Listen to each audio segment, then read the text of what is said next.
Hello वाला विद्यार्थी मित्रों, आज આપણે પ્રકરણ 4ના સ્વાધ્યાયના દાખલામાં આગળ વધીએ। આજે 7મો દાખલો એટલે કે 4.7મો દાખલો। આની અંદર તમે દરેક વિદ્યાર્થી મિત્રો ચોપડી જોડે રાખજો અને 7.4ની રકમ વાંચીશું। એની અંદર ધારો કે આપેલું છે કે a + b + c + d સદિશ 0 હોય तो नीचेना विधानों में क्यु विधान साचुं हशे। तो पहलू विधान ए आपेलू है कि ए सदिश बी सदिश सी सदिश तथा डी सदिश दरेक सदिश शून्य सदिश है। तो आ जवाब खोटो। ए + बी + सी + डी सदिश = 0 सदिश घणी बधी रीते मेळवी शकाय। जरूरी नहीं कि बधा ज सदिश शून्य सदिश होय। ओके, એટલે પહેલું વિધાન કેવું પડે છે? ખોટું। બીજું વિધાન જોઈએ તો માનાંકમાં a સદિશ પ્લસ b સદિશ માનાંકમાં a સદિશ પ્લસ b સદિશનું મૂલ્ય b સદિશ પ્લસ d સદિશ જેટલું હોવું જોઈએ। તો આ વિધાન કેવું છે? સાચું। तो केवी रीते साचुं? तो भाई अपनी जोड़े शू आपेलू है? तो अपनी जोड़े समीकरण आपेलू है a सदिश प्लस b सदिश प्लस c सदिश प्लस d सदिश बराबर शून्य सदिश। एटले के धारो कि आपणे a प्लस b सदिश = माइनस b सदिश प्लस c सदिश d सदिश होय तो एमना मानांकना मूल्य आपणाने a सदिश प्लस b सदिश मानांकमां = d सदिश b सदिश प्लस d सदिश मळे छे। एटले कि आ विधान केवुं पड़े छे भाई? खरुं पड़े छे। सी विधान जोईए। सी विधानमां शुं कहे? a सदिशनुं मान एटले कि मूल्य b सदिश c सदिश तथा d सदिशना मानना सरवाळाथी क्यारेय वधारे न होई शके। बराबर। तो आ विधान पण केवुं छे? साचुं। तो जो अपनी जोड़े है कि भाई a सदिश प्लस b सदिश प्लस c सदिश प्लस d सदिश बराबर 0 सदिश। हवे धारो कि a सदिश बराबर माइनस बराबर अपने आ साइड आ बधा पद लई लीए तो माइनस में b सदिश प्लस c सदिश प्लस d सदिश ब्रेकेट कम्प्लीट। हवे किंमत मूकीए तो a सदिश मानांक में बराबर b सदिश प्लस c सदिश प्लस d सदिश होई सके पण a c अने d ना मूल्यों सरवाळो ए सदिशना मान करता वधु होय तेथी एनु मान क्यारेय बी सी अने डी सदिशना मानना सरवाळा करता वधु न होई शके। बराबर। तो आ खूब ज सिम्पल है। हवे त्रीजु विधान शुं कहे छे? त्रीजा विधान में एम कहे छे कि डी विधान में एम कहे छे कि जो ए अने डी सदिश एक रेखस्थ न होय तो ए सदिश प्लस बी सदिश प्लस सी सदिश ए अने डी वडे बनता समतल में अने जो ए अने डी एक रेखस्थ होय तो ए सदिश अने डी सदिशनी रेखा में हशे। तो आ विधान पण साचुं छे। बराबर है। तो अहींया शुं सदिश प्लस डी सदिश बराबर 0 सदिश। तो हवे बे ब्रेकेट में लई लीए भाई कि आ बने अलग राखवाना था बी अने सी सदिश। तो धारो कि ए सदिश बराबर ऑब्लिक में पछी बी प्लस ई अने डी सदिशों सरवाळो त्यारे ज शून्य थई शके ज्यारे ए प्लस बी सदिश ब्रेकेट में अने डी एक समतल में ज होय। बराबर। एक ज समतल में होय तो ज एनो आपणे सरवाळो शून्य करी सकीए। तथा ए अने डी एक रेखस्थ न होय। जो ए अने डी एक रेखस्थ होय बराबर एटले शुं कहे छे कि दरेकनो सरवाळो त्यारे ज थाय ज्यारे एक रेखस्थ न होय अने ए अने डी एक रेखस्थ होय तो बी प्लस सी ए अने डी नी रेखा पर ज होवा जोईए तो ज ए सदिश प्लस बी सदिश प्लस सी सदिश प्लस डी सदिश = 0 थई शके। बराबर। एटले कि एनी रेखा में होय पण परस्पर विरुद्ध दिशा में होय तो आनो सरवाळो करो तो पाछो जवाब शुं मळी जाय? 0। अने समतल में होय एटले परस्पर कोईपण आपणे आवी रीते कोईपण दिशा में होवा जोईए जेथी परिणामी आपणे शुं लावी सकीए? 0 सदिश लावी શકીએ। બરાબર છે. તો આ ખૂબ સરળ હતું સદિશવાળું. હવે આગળનો દાખલો જોઈએ. હવે આગળનો દાખલો છે 4.22. તમે જોઈ શકો છો 4.22માં આઈ કેરેટ જે કેરેટ અનુક્રમે એક્સ અને વાય અક્ષ ઉપર લીધેલા છે, જેમના એકમ સદિશો છે. આઈ કેરેટ પ્લસ જે કેરેટ તથા આઈ કેરેટ માઇનસ જે કેરેટના મૂલ્યો અને દિશા કઈ હશે, એટલે કે શોધવાનું છે. ઓકે, તો ચલો સૌથી પહેલાં આપણે લઈ લઈએ આઈ કેરેટ પ્લસ જે કેરેટ માટે. તો ચલો આપણી જોડે એક કાર્ટેશિયન પદ્ધતિ લઈ લઈએ. એક્સ અક્ષ થઈ ગયા, અહીંયા વાય અક્ષ, આ ઉગમ બિંદુ લઈ લઈએ. એની અંદર આપણે આ જે સદિશ હતો પરિણામી સદિશ એ લઈ લઈએ, ઓપી સદિશ. બરાબર છે. તો અહીંયા આપણે મેં પી સદિશ એટલે કે આપણી જોડે ઓપી સદિશ બરાબર મારી જોડે આઈ કેરેટ પ્લસ જે કેરેટ મળે. બરાબર છે ને. આ સિમ્પલ આટલાથી આટલો સદિશ મારી જોડે બન્યો એ જે કેરેટ અને અહીંથી અહીંયા જે સદિશ બને એ આઈ કેરેટ. તો આમ આપણી જોડે સાદું રૂપ આપણે ધ્યાન પહેલાં લખતા હતા ઘટકની જેમ. તો પી સદિશ બરાબર P X I caret plus P Y જે કેરેટ. એટલે આ સમીકરણ નંબર 1 અને 2 ઉપરથી જોઈએ તો પી એક્સ બરાબર 1 અને પી વાય બરાબર પણ શું થશે 1 થશે. આપણે શોધવાનું છે મૂલ્ય. આ યાદ રાખજો બરાબર. એટલે લખી કાઢજો. એવું હોય તો ધીરે ધીરે જોજો, સ્ટોપ કરીને તો પણ ખબર પડી જશે. ઓકે, હવે આગળની આપણે વાત કરીએ તો મૂલ્યની વાત કરીએ. ચલો મૂલ્ય. તો મૂલ્ય માનાંકમાં પી સદિશ અંડરરૂટમાં શું થશે ભાઈ P X square plus P Y square. P એક્સની કિંમત કેટલી હતી ભાઈ 1, પી વાયની કિંમત કેટલી હતી 1, 1 મૂકી દીધી 1 અંડર અને બંનેનું શું કર્યું છે ભાઈ વર્ગમૂળ. એટલે 1નો વર્ગમૂળ 1નું વર્ગ 1, 1નો વર્ગ 1 એટલે ટોટલ માર જોડે કેવા થાય વર્ગમૂળમાં 1 પ્લસ 1 એટલે શું થાય √2 અને √2ની કિંમત 1.41 અથવા 1.42 પણ લખી શકો. તો આ પીની કિંમત મળી ગઈ. હવે આપણે દિશાની વાત કરીએ. તો આપણે આ ખૂણો હતો, આ દિશાની વાત કરીએ એટલે જે રીતે આપણે લખતા હતા એવી રીતે શું યાદ રાખવાનું tan θ બરાબર સામેની બાજુ એટલે કે આ શું થશે પી વાય અને પાસેની બાજુ શું થશે પી એક્સ. બરાબર છે. ઓકે, તો અહીંયા લખી દીધું મેં tan θ બરાબર પી એક્સ, પી વાય બરાબર પી એક્સ. પી વાયની કિંમત કેટલી 1, પી એક્સની કિંમત 1 એટલે ટોટલ કેટલું થાય 1 એટલે tan θ કેટલા મળે 1. અને જો tan θ 1ની કિંમત ક્યારે મળે જ્યારે ખૂણો કેટલો હોય ભાઈ 45નો ખૂણો હોય ત્યારે જ 1ની કિંમત મળે. એટલે કે એક્સ અક્ષ સાથે બરાબર θ એટલે કે 45 અંશનો ખૂણો બનાવે છે. તો આ પહેલાંની વાત કરી. હવે એવી જ રીતે માઇનસ માટેની વાત કરીએ. બરાબર છે. હવે આઈ કેરેટ માઇનસ જે કેરેટ માટે. તો અહીંયા જો દિશામાં માઇનસ જે હતો એટલે અહીંયા મેં માઇનસ વાય લખી. જો માઇનસ જે છે એક્સમાં તો આઈ કેરેટ જ છે, પણ અહીંયા P1 લઈ લઈએ જે સદિશ આપણે ઓપી જે આપણે સદિશ લઈ લઈએ તો આપણી જોડે ઓપી સદિશ જેને આપણે P1 સદિશ વડે ઓળખીએ કે જે I caret minus J caret એટલે કે I caret minus J caret. હવે મેં અહીંયા લખ્યું છે P1 સદિશ બરાબર P X I caret plus P Y caret, જ્યાં P1 બરાબર 1 થશે અને PY1 બરાબર પણ -1 થશે. શું થશે આ યાદ રાખજો -1. અહીંયા આપણે આ ખૂણો પણ દિશા શોધીશું. હવે તો મૂલ્ય માટે P1 બરાબર P1 પણ લખી શકો. મારી જોડે એક્સ થોડું અહીંયા P1 આપણે સદિશનું નામ શું આપ્યું છે P1 આપ્યું છે. મેં P1 લખી દીધું એટલે ખાલી 1 લખજો બરાબર.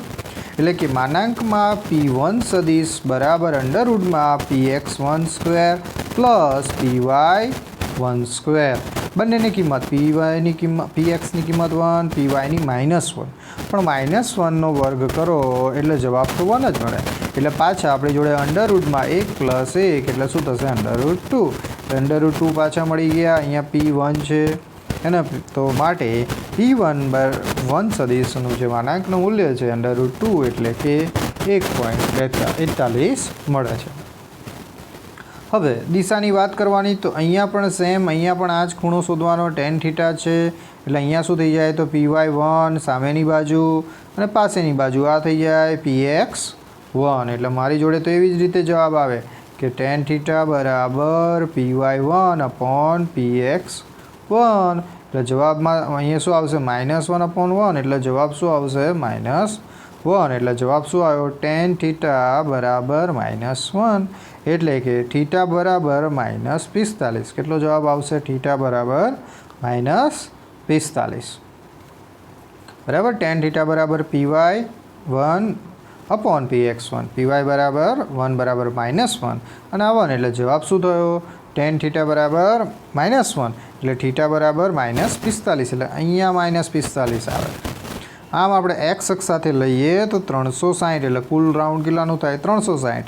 એમાંથી આપણે 45 બાદ કરીએ એટલે કેટલા આવે? 315. તો આમ એક્સ અક્ષ સાથે આવી રીતે 315 અંશનો ખૂણો બનાવે તે દિશામાં ઘટક જોવા મળશે. ઓકે, તો આવી રીતે આની વાત કરી. હવે એનો જ બીજો પાર્ટ છે, જે દાખલો ચાલી રહ્યો છે. આ દાખલો ઘણો મોટો છે, તો હવે બીજી વાત કરીએ. એની જ બીજો પોઈન્ટ એમ કે સદિશ એ સદિશ બરાબર 2i કેરેટ પ્લસ 3j કેરેટના i caret plus j caret તથા i કેરેટ માઇનસ j કેરેટની દિશામાંના ઘટકો શોધો. તો ચલો, એ સદિશ 2i કેરેટ પ્લસ 3j કેરેટનો i કેરેટ પ્લસ j કેરેટની દિશામાંનો અસરકારકતા ઘટક. હવે આપેલું છે, આપણે ધારી લઈએ. એ સદિશ બરાબર 2, એ તો આપેલું છે 2i caret plus 3j caret, અને બી સદિશ બરાબર i caret plus j caret. હવે આના માટે આ જે એક સૂત્ર છે એ તમારે યાદ રાખવાનું છે.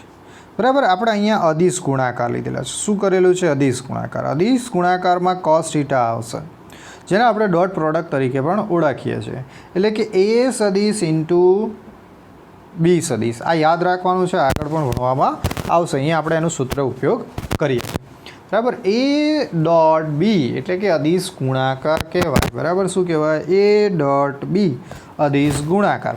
અદિશ ગુણાકારમાં અહીંયા શું કર્યું? એનું મૂલ્ય બીનું મૂલ્ય ગુણાકારમાં cos થીટા. તો હવે આપણે જે ઘટક શોધવાનો છે એનો, તો એ cos થીટા ને સૂત્ર કરતાં બનાવીએ તો એ સદિશ ઇન્ટુ બી સદિશ અને માનાંકમાં બી. એટલે આ જે એ બી હતા એને જો હું મૂલ્ય માનાંકમાં લઈએ તો આવી રીતે માનાંકમાં થઈ જાય. ઓકે, એટલે ખૂબ સરળ છે. એટલે અહીંયા બીની કિંમત અહીંયા મૂકી, આ એ હતું તો એને માનાંકમાં કરો એટલે આ મૂલ્ય થઈ જાય. બરાબર છે. તો આપણે એક સદિશનું મૂલ્ય આપણે શોધીએ છીએ. તો આ સૂત્ર તમારે યાદ રાખવાનું છે. શું કરશો ભાઈ? યાદ રાખશો. અદિશ ગુણાકાર છે અને એમાં ડોટ પ્રોડક્ટ આવશે. ઓકે, હવે આ આપણે અહીંયા લખ્યું છે બી સદિશનો માનાંક બરાબર બી, એટલે કિંમત જ થાય છે. આ યાદ રાખજો. ચલો આગળ. એ cos થીટા બરાબર 2i આપણે કિંમત મૂકીએ. બરાબર. આ એની કિંમત મૂકીશું અને અહીંયા બીની કિંમત શું છે? એ બરાબર 2i caret plus 3j caret plus i caret plus j caret, અને નીચે માનાંકમાં મૂલ્ય. બરાબર છે. આ બી સદિશનું માનાંકનું મૂલ્ય, બીનું માનાંકનું મૂલ્ય, અને કેટલું હતું? √2. એ આપણે આગળ ભણ્યા.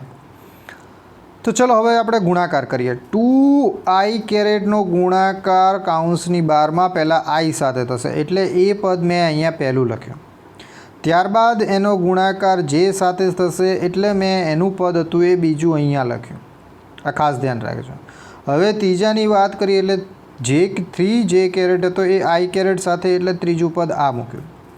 હવે એ હતું j સાથે, એટલે એ ચોથું પદ મેં અહીંયા મૂક્યું 3j caret into j caret.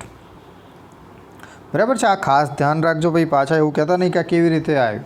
બરાબર. આપણે ખાલી એક પદનું 2 વાર ગુણાકાર કરીએ, બીજું આમાં કંઈ વધારાનું છે નહીં.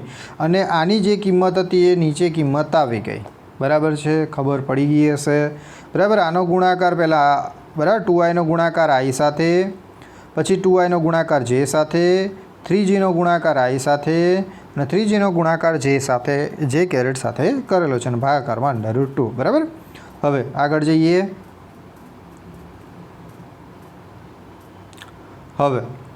હવે દેખો, આ વસ્તુ યાદ રાખવાનું છે. યાદ રાખો.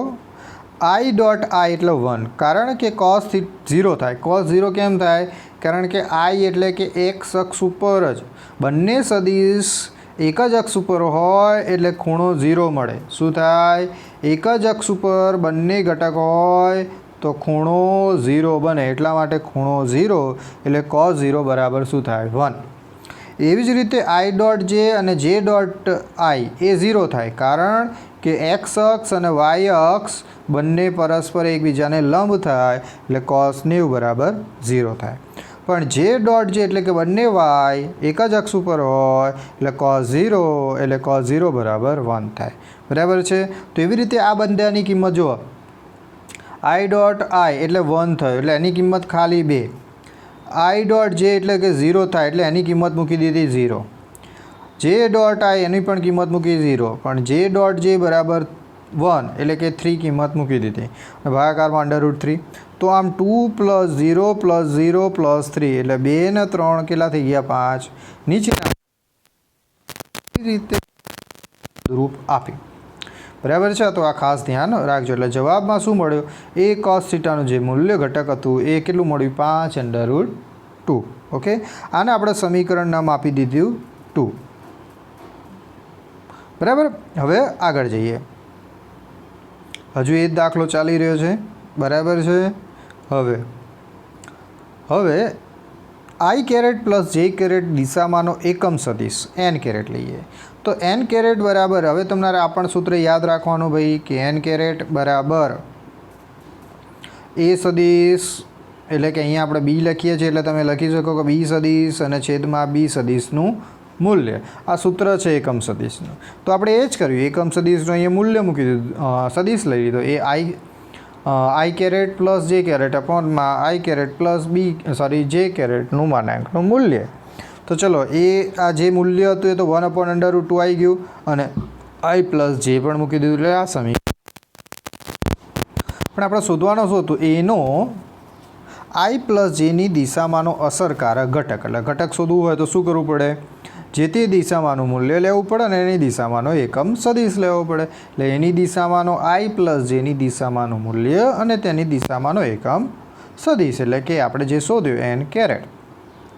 તો બંને કિંમત આપણે આ સમીકરણમાં મૂકી દઈએ. તો ચલો કિંમત મૂકી દઈએ. તો સૌથી પહેલાં કિંમત મૂકી એની √2. હવે તેની દિશાની એટલે કે સમીકરણ નંબર આ હતું 2 અને આ હતું સમીકરણ નંબર 3. એ ત્રણેય બેની કિંમત મૂકી દીધી. હવે ત્યારબાદ આપણે અહીંયા સાદુરૂપ આપીએ તો √2 અને √2 તો આ ગુણાકાર થાય √2 × √2 એટલે જવાબ કેટલો આવે 2. એટલા માટે જવાબ થઈ ગયો 2 અને આ કિંમત હતી આઈ કેરેટ પ્લસ જે કેરેટ સદિશ. તો આ જે મને મળ્યું એ સદિશનું આઈ પ્લસ જેની દિશામાંનો અસરકારક ઘટક મળે છે. બરાબર છે. આ થોડું લાંબુ છે, લેન્ધી છે, પણ આવી રીતે તમે દાખલો ગણશો તો ખબર પડી જશે. ચલો આગળ જઈએ. હવે તેવી જ રીતે એ સદિશનો આઈ કેરેટ માઇનસ જે કેરેટની દિશામાંનો અસરકારક આપણે ઘટક શોધી દીધું. સેમ ટુ સેમ છે. બરાબર. એ માઇનસ જેની દિશામાંનો એકમ સદિશ એન કેરેટ 1 આઈ કેરેટ માઇનસ જે કેરેટ માનાંકમાં આઈ માઇનસ જે કેરેટ. આની કિંમત આપણે શોધેલી આગળ એટલે શું થશે 1/√2 અને આની કિંમત જેમ હતી એમ જ લખીશું આઈ કેરેટ માઇનસ જે કેરેટ. આના સમીકરણ નંબર 4. તો આ યાદ રાખજો. બરાબર. હજુ એ જ દાખલો ચાલે છે. હવે માઇનસવાળું જે પદ હતું એ શોધીએ છીએ. હવે આગળ જઈએ. તો જો એ cos થીટા એ × બી સદિશ અપોનમાં બી સદિશ. હવે દેખો એની કિંમત મૂકી દીધી 2i કેરેટ પ્લસ 3 જે કેરેટ. બીની કિંમત મૂકી દીધી આઈ કેરેટ માઇનસ જે કેરેટ. બીની કિંમત મૂકી દીધી √2. હવે પહેલું ગુણાકાર જે ત્યાં કરતા હતા એ જ ગુણાકાર અહીંયા મેં બે જ ગુણાકાર દર્શાવ્યા કારણ કે આઈ ડોટ આઈ બરાબર 1 એટલે એક જ કિંમત મૂકી છે. આઈ ડોટ જે વાળી 0 થઈ ગયા એટલે એ કિંમત મૂકી નથી. એટલે 2 આઈ ડોટ આઈ એટલે 1 એટલે માત્ર 2 આવશે એટલે માત્ર 2 આવ્યા. પછી 0 હતા એટલે 0 લખ્યા નથી. ત્યારબાદ 3 × આઈ આવે એટલે એ પણ 0 થાત એટલે એ પણ લખ્યા નથી. પરંતુ 3j × જે આવે તો શું થઈ જાત 3j × જે એટલે j × જે એટલે 1 થઈ જાત. માઇનસ નિશાની હતી એટલે માઇનસ એટલે થઈ ગયું અહીંયા -3ની કિંમત 3 √2 નીચે આવી ગયા. તો આમ 2 - 3 એટલે જવાબ શું આવશે -1. √2 હતા એટલે √2. આ સમીકરણ નંબર 5 એટલે એ cos થીટા જવાબ શું મળ્યો એ cos થીટા બરાબર -1/√2. તો ચલો હવે એનો અસરકારક ઘટક જે આગળ શોધ્યું હતું એ જ એનો આઈ માઇનસ જે કેરેટની દિશામાંનો અસરકારક ઘટક એટલે કે એની દિશામાંનો મૂલ્ય અને એકમ સદિશનો ગુણાકાર. એની જે આપણે સમીકરણ નંબર 5 હતું એ થઈ ગયું -1/√2 કિંમત મૂકી, અને સમીકરણ નંબર 4 1/√2 આઈ કેરેટ માઇનસ જે કેરેટ, આ બંને કિંમત હતી. હવે ગુણાકાર એટલે 2/√2 એટલે શું થઈ ગયા 2. જવાબ શું આવ્યો -1/2 આઈ કેરેટ માઇનસ જે કેરેટ. આ હતો ઘટક અસરકારક. તો આ દાખલો અહીંયા પૂરો થયો. બરાબર છે. તો આ ખૂબ દાખલો મોટો હતો એટલે ખૂબ ધ્યાનથી દાખલો ગણજો તો તમને વધારે ખબર પડશે. બાકી એકને એક જ જેવો દાખલો છે. ઓકે, ચલો તો હવે આગળના દાખલા તરફ આપણે આગળ વધીએ. તો હવે દાખલો 4.25. બરાબર, મારા થોડા દાખલા અલગ અલગ રીતે હશે પણ થોડું તમે ધ્યાન રાખજો એટલે કે શું ઘરે વ્યવસ્થિત લખો. હવે હું અહીંયા રકમ બોલું છું. કોઈક વિમાન પૃથ્વીની એટલે કે જમીનથી 3400 મીટરની ઊંચાઈથી ઉડી રહ્યું છે. એટલે અહીંથી એ ઉડી રહ્યું છે. જો પૃથ્વી પરના કોઈપણ અવલોકનકાર ઓ બરાબર બિંદુ પાસેથી વિમાન દ્વારા 10 સેકન્ડમાં, એટલે અહીંથી અહીંયા આવેલો સમયગાળો કેટલો t બરાબર 10 સેકન્ડ માં કાપેલું અંતર 30° ખૂણો બનાવે છે. એટલે કે આ ખૂણો બની ગયો મારી જોડે 30°. કોણ બનાવે છે? તો વિમાનની ઝડપ શોધો. એટલે કે આ વિમાનની આપણે શું શોધવાની છે ભાઈ? ઝડપ શોધવાની છે. તો આવી રીતે તમારે દરેક વસ્તુ પહેલાં સાઈડમાં લખી દેવાની, શું આપેલી છે એના આધારે તમને વધારે ખબર પડશે. તો ચલો હવે અહીંયા જે આકૃતિ મેં દોરી છે તમે પણ દોરી શકો છો આકૃતિ. અહીંયા ઓ બિંદુ પાસે આપણી જોડે કોણ છે? અવલોકનકાર. અહીંયા આપણી જમીન વિચારીએ છીએ. 3400 મીટરની ઊંચાઈ આ પ્લેન છે. પ્લેનની શરૂઆત એ બિંદુથી કરી છે. એથી એ બી બિંદુ પાસે આવે છે ત્યારે 10 સેકન્ડ થાય છે અને એ 30° ખૂણો બનાવે છે. તો આવી રીતે આકૃતિમાં દર્શાવ્યા અનુસાર આવી રીતે એક ત્રિકોણ તૈયાર થઈ ગયું ભાઈ. કયું ત્રિકોણ? તો AOB એક ત્રિકોણ બને. અને આ વચ્ચેથી આપણે મધ્યમાંથી બિંદુ લઈ લઈએ એટલે કે મધ્યમાંથી કોણ લઈ લઈએ 15નો, એટલે કે સી બિંદુ આપણને લંબ મળે છે. ઓકે, હવે આપણે અહીંયા આ જે આકૃતિ છે એ આકૃતિ ઉપરથી આપણી જોડે અહીંયા મેં તમને વાત કરી એવી જ રીતે કે આ ત્રિકોણ છે. બરાબર, તમે જે પણ લઈ OAB. હવે આથી મેં લંબ દોર્યો. આ શું કહેવાય? એના OC લંબ. કોના ઉપર લંબ દોર્યો? તો AB ઉપર લંબ દોર્યો કહેવાય. આનો વંચાય આવી રીતે. બરાબર છે. હવે લંબ દોર્યો હોય એટલે ખૂણો પણ સમાન રીતે વહેંચાય. આ પણ 15 થાય છે અને આ સાઈડનો અડધો લઈએ તો પણ એ કેટલો થાય? 15 થાય. બરાબર. હવે એટલા માટે ત્રિકોણ આપણી જોડે અહીંયા જે AOC હતા એ 15 થઈ ગયા. અહીંયા મેં A લખેલો છે, અહીંયા O છે અને અહીંયા C છે. એટલે આ એક 15નો થયો. પછી આ સાઈડની આપણે વાત કરીએ. અહીંયા B છે તો અહીંયા માપ કોણ BO અને C લઈએ તો એ પણ 15 છે. બરાબર છે ને? આવી રીતે છે ત્રિકોણ. હવે સમયગાળો 10 સેકન્ડ આપેલો છે. તો હવે તો અહીંયા આપણે આકૃતિમાં જોઈએ કે આ 15 છે, આ O અને C છે કેટલા આપેલા છે? 3400 મીટર આપેલા છે. AC જે શોધવાના છે 15° ખૂણો છે. એટલે મારી જોડે આ જે ત્રિકોણ છે ત્રિકોણ AOCમાં tan θ બરાબર લઈએ તો એની સામેની બાજુ ભાગ્યા પાસેની બાજુ. તો સામેની બાજુ AC, પાસેની બાજુ OC. AC જે શોધવાના છે tan 15ની કિંમત નેચરલ ટેનમાં 15ની કિંમત શોધી લેવાની તમારે જાતે. ચલો સૂત્ર કરતાં ACને બનાવીએ. તો મેં સૂત્ર કરતાં ACને બનાવી દીધા અને AC બરાબર 3000 એટલે આ ગુણાકારમાં અહીંયા જશે. બરાબર, tan θ સાથે ગુણાકારમાં જશે, ભાગાકારમાં હોય એટલે બરાબરની પેલી બાજુ. તો 3400 ગુણ્યા tan 15. tan 15ની કિંમત નેચરલ ટેનમાં જોવાની તમારે તો કેટલી મળશે? 0.2600 અને અગણા 80. મેં તમને કીધું તો એવી જ રીતે આવી રીતે ખૂણો જોવાનો. કયામાં જોવાનું? 15માં. એટલે નેચરલ ટેન ઉપર લખેલું હોવું જોઈએ. કાલે આપણે વાત થઈ હતી, મેં કીધું તો એવી રીતે નેચરલ 10માં 0માં કેટલી જવાબ આવશે? આ જવાબ હશે. એ જવાબ આપણે અહીંયા લખવાનો છે 0.267, એટલે અહીંયા જવાબ આવશે 0.2679. એ જવાબ આપણે અહીંયા લખવાનો પાછળ. હવે 3400 ગુણ્યા 0.2679નો ગુણાકાર કરી એટલે જવાબ મને કેટલો મળ્યો? તો AC બરાબર 910.86. આ થઈ ગયું સમીકરણ નંબર 1. ઓકે. હવે એવી જ રીતે બીજો. હવે એવી જ રીતે આપણે BCની વાત કરીએ તો અહીંયા પણ 15° ખૂણો હતો, અહીંયા પણ 15 હતું, અહીંયા O હતો આપણે, અને આવી રીતે અહીંયા B છે અને અહીંયા C છે. એવી જ રીતે નેચરલ 10 45 લો અને એવી જ રીતે સામેની બાજુ શું થઈ જાય? તો ભાઈ BC અને છેદમાં શું થઈ જાય? તો OC. OCની કિંમત આપણે ગુણી કાઢી, OBCને સૂત્ર કરતાં બનાવી દીધા, એટલે શું થઈ જશે અહીંયા? OC ગુણ્યા 10 15.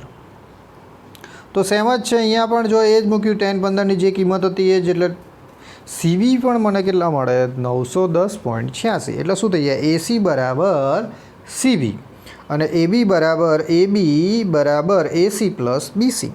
બંનેની કિંમત સમાન છે, માટે AB બરાબર 2AC. AB બરાબર 2AC. ACની કિંમત કેટલી હતી? 910.86. બરાબર છે. તો ACની કિંમત મૂકી દીધી 910.86, 2 વડે ગુણાકાર કર્યો એટલે AB અંતર મળી ગયું. બરાબર. પ્લેન દ્વારા કાપેલું આપણને અંતર મળી ગયું. A થી B સુધીનું આપણને અંતર મળી ગયું. કેટલું આવ્યું? 1821.72. હવે વિમાનની ઝડપનું સૂત્ર શું હતું? અંતર ભાગ્યા સમય. એટલે અંતર કેટલું શોધ્યું? AB અંતર થયું. અંતર કેટલું મળ્યું આપણને? AB અંતર મળ્યું છે અને સમય 10 આપેલો જ છે, 10 સેકન્ડ. અંતરની કિંમત મૂકી દીધી. AB બરાબર 1821.72, T બરાબર 10. એટલે જવાબ લઈએ તો વિમાનની ઝડપ મને કેટલી મળે છે? 182.172 મીટર પ્રતિ સેકન્ડ. આટલી મને વિમાનની ઝડપ જોવા મળે છે. ઓકે. તો હવે આગળના દાખલા તરફ આપણે જઈએ.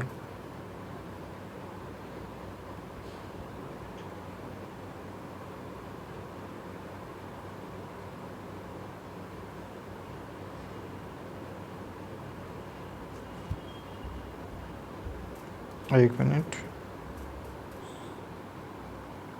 હવે આગળ આપણે જોઈએ 4.30મો દાખલો જોઈએ.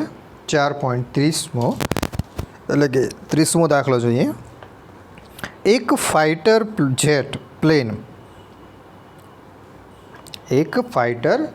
જેટ પ્લેન બરાબર છે.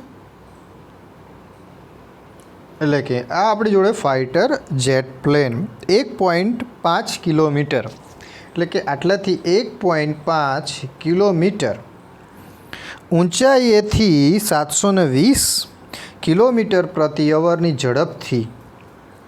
ઝડપથી સમક્ષિતિજ દિશામાં, એટલે કે સમક્ષિતિજ દિશામાં ઉડી રહ્યું છે. જો વિમાનની વિરોધ તોપની બરાબર ઉપરથી પસાર થતું હોય, એટલે કે અહીંયા આપણે તોપ વિચારીએ, આ તોપ છે અને ઉપરથી પસાર થાય છે, થતું હોય તો શિરોલંબ દિશા સાથેના તોપના નાળચાનો ખૂણો કેટલો હોવો જોઈએ કે જેથી 600 મીટર પ્રતિ સેકન્ડની ઝડપથી છોડેલો ગોળો ફાઇટર પ્લેનને અથડાય. બરાબર છે. આપણે કોઈ ગોળો હોય ને એ વિચારી લઈએ કે એ પ્લેન સાથે અથડાય. બરાબર. પ્લેન સાથે અથડાય. ફાઇટર પ્લેનને પાયલોટ લઘુત્તમ કેટલી ઊંચાઈએ પ્લેન ઉડાવવું જોઈએ કે જેથી ગોળાએથી બચી શકાય? જી બરાબર અહીંયા 10 આપેલા છે. બરાબર. જ્યારે 10 આવી રીતે લખેલા હોય ત્યારે જ જી ગુરુત્વીય પ્રવેગ 10 મીટર પ્રતિ સેકન્ડ લેવું. અધરવાઇઝ નકર તો આપણે જે કિંમત છે જીની 9.8 મીટર પ્રતિ સેકન્ડ સ્ક્વેર એ જ લેવી જોઈએ.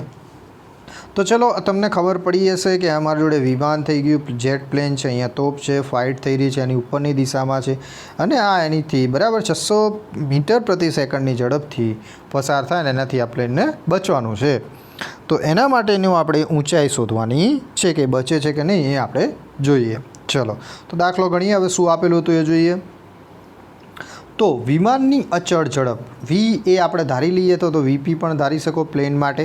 ઓકે, તમને જે યોગ્ય લાગે એ ગણી શકો છો. વીપી અથવા તો વીએ બરાબર 720 કિલોમીટર પ્રતિ અવર. કિલોમીટરના કેટલા થઈ ગયા ભાઈ?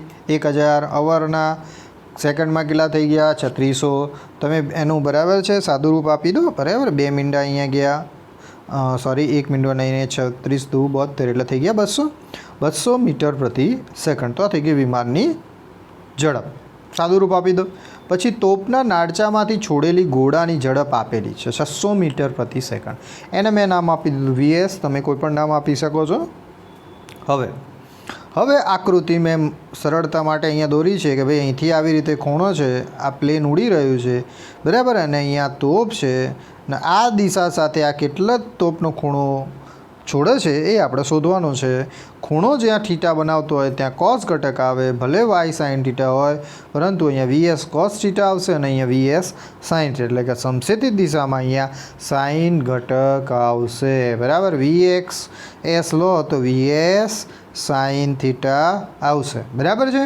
તો આ ખાસ યાદ રાખવાનું કે જ્યારે પણ કાર્ટેશિયન માર્ક્સ પદ્ધતિમાં બરાબર જ્યાં ખૂણો લઈએ, ભલે અહીંયા વાય દિશા લીધી હોય અને અહીંયા એક્સ દિશા લીધી હોય, આ વીએસ છે, પરંતુ અહીંયા જ્યાં ખૂણો હોય ત્યાં ખૂણો જ્યાં હોય ત્યાં જ કોસ થીટા લેવો, અને જે ખૂણાની વિરુદ્ધમાં હોય ત્યાં જ સાઇન થીટા ઘટક લેવો જોઈએ. તો આ યાદ રાખજો બરાબર છે. તો એવું જ આપણે અહીંયા કરેલું, એટલે સમક્ષિતિજ દિશામાં આપણે સાઇન ઘટક લીધેલો છે, કારણ કે શિરો લંબ સાથેની આપણે વાત કરેલી છે માટે બરાબર છે. તો આ ખાસ યાદ રાખજો. આપણે કોસ ઘટક નથી લેતા, સમક્ષિતિજ માટે સાઇન ઘટક લીધેલો છે. હવે ટી સમયમાં ગોળાએ કાપેલું જે સમક્ષિતિજ દિશામાં અંતર હતું એ અને ટી સમયમાં વિમાને કાપેલું અંતર જો સમાન થાય તો જ અથડાય. તો કેટલા ખૂણાએ સમાન થાય છે એ જોવાનું છે બરાબર. કેટલા ખૂણાએ સમાન થાય છે એ જોઈએ છે. તો ટી સમયમાં ગોળાએ કાપેલું સમક્ષિતિજ અંતર વીએક્સએસ ટી અને ટી સમયે વિમાનમાં કાપેલું અંતર એટલે કે વીપી ઇન્ટુ ટી. તો વીએસ બરાબર મેં અબીએલ જ કીધું, એક્સ ઘટક કયો લીધો છે આપણે? કોસની જગ્યાએ સાઇન, એટલે વીએક્સનો VS into sine theta into T. અને એવી જ રીતે સામે VP into T. T cancel. Sine થીટાના આપણે સૂત્ર કરતાં બનાવીએ તો વીપી અને વીએસ હતા એ છેદમાં જતા રહે. વીપી બરાબર 200 હતા, વીએસ બરાબર 600 બરાબર છે. એટલે કે અહીંયા તમે સાદું રૂપ આપો તો કેટલો જવાબ આવે? 1.3. એટલે સાઇન થીટા બરાબર જવાબ કેટલો મળ્યો? 1/3. સાઇન થીટા બરાબર 1/3, 1/3. હવે સાઇન થીટા 1/3 એટલે કે 0.3333. તો તમારે નેચરલ સાઇનમાં કિંમત શોધવાની કે 3333 ક્યાં આવે છે? તો ક્યાં આવશે આપણાને ખૂણો? 19.5 શિરોલંબ સાથે ખૂણો હશે બરાબર. એટલે જે વાત અહીંયા કરી એટલે બરાબર. તો આ જે ખૂણો બન્યો એ ખૂણો મને કેટલો મળશે? 19.5 જેટલો મળશે. આમ જો ટી સમયે પ્લેન ઊંચાઈએ અને ગોળાને પ્રાપ્ત કરેલી ઊંચાઈ સમાન હોય તો જ ગોળો વિમાન સાથે અથડાય બરાબર છે. જો સમાન ઊંચાઈએ હોય તો જ અથડાય, અધરવાઇઝ અથડાશે નહીં. તો એના માટે આપણે ઊંચાઈ શોધીએ કે કેટલી ઊંચાઈએ પહોંચે છે બરાબર. ગોળાની ઊંચાઈ અને વિમાનની કેટલી છે. તો ચલો હવે ગોળાએ પ્રાપ્ત કરેલી આપણે ઊંચાઈ માટે લઈએ, મહત્તમ ઊંચાઈ. તો એચ બરાબર વીએસ સ્ક્વેર સાઇન સ્ક્વેર, અહીંયા ખૂણો લખી દીધો છે 90 માઇનસ થીટા બરાબર છે. કારણ કે અહીંયા ખૂણો જે હતો એ આવી રીતે હતો, જો અહીંયા થીટા છે. તો મારે આ ખૂણો શોધવો હોય ને ભાઈ, હે ને, તો મારે 90માંથી બાદ કરવું પડે. આમ ટોટલ 90 થાય. આ ખાસ ધ્યાન રાખજો. સાઇન થીટા આપણે આ ઘટક શોધ્યું ડેશ, એટલે કે મેં 90 માઇનસ થીટાનું સૂત્ર અહીંયા લીધું છે બરાબર છે, ખાસ ધ્યાન રાખજો. સમક્ષિતિજ દિશા સાથે અહીંયા જે આવી રીતે હું ખૂણો લઉં એટલે આ 90 થાય. બરાબર. હવે 90નો એક ખૂણો આપેલો છે θ1 અને આ રહ્યો θ2, એટલે જવાબમાં શું લખાય? આમ લખાય કે 90 બરાબર θ1 પ્લસ θ2. પણ અહીંયા આપણે જવાબમાં θ1 આપેલો છે, θ2 આપેલ નથી, એ શોધવાનો છે. અને આ થઈ ગયા 90. તો હું θ2ને સૂત્ર કરતાં બનાવું તો જવાબ શું આવે? 90 - θ. એટલે એ કિંમત θ2ની કિંમત અહીંયા મૂકેલી છે. તો આ ધ્યાન રાખજો. કેવી રીતે આવ્યું? તો હવે ખબર તમને પડી હશે. બરાબર ને? હે ને? તો આ θ1 આપણે આપેલું હતું, એટલે જે શોધ્યું આપણે એ 19.5. θ2 શોધવાના હતા, તો કેવી રીતે શોધીએ? તો ટોટલ એંગલ કેટલો હતો? 90નો 90માંથી આપણે કેટલા બાદ કરી દીધા? 19.5. તો એવી રીતે પણ શોધી શકાય. ઓકે. અને બીજી રીતે પણ શોધી શકાય.